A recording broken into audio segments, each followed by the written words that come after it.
necessary for an interrogation. She looked around at the men and noted they all wore black t-shirts with black BDUs and boots. They were all fit. Each of them wore a sidearm, and she would bet they all served in the military at some point or another. They moved around and completed their tasks with as much efficiency as possible. They finished securing her to the chair, and they set up and turned on a bright light, shining it directly in her face. She couldn't see anything, which, she knew, was the point.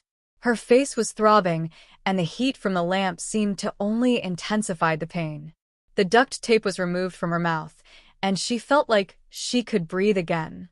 She spit some blood out and flexed her jaw while she continued to look around, despite the light. She could feel the tightness in her skin as her cheeks started to swell. She heard the door open behind her, turned and saw out of the corner of her eye as some of the men left, while still others walked in. One of the men slapped her on the back of the head as he walked out. It wasn't particularly hard, just enough to make sure it hurt. She chuckled as she listened to them still panting. Those pissers need to work out more, Vivian thought with a smirk.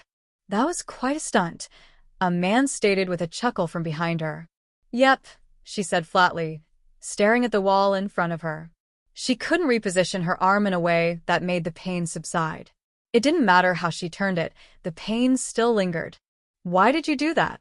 I was told this is a debrief. If it is, this is the most fucked up debrief I've been to. She turned her head slightly in the direction the voice came from. So, just a nice little fuck you. 'Cause I fucking felt like it.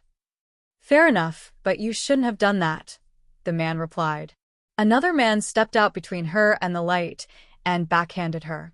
He leaned in close to her, whispering in her ear, I volunteered for that, bitch. She turned to him quickly and looked him in the eye.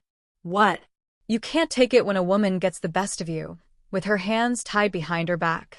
She smirked at the man, taunting him in the best way she could, and spit in his face. The man hit her again with a loud smack. Vivian grunted with the hit, feeling every bit of the sting of the blow. It's a good thing you brought so many people with you, she said to the man behind her.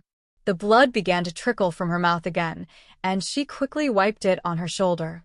Why didn't you drink the water left for you in the conference room? The man questioned from behind her. Somehow, she could tell he was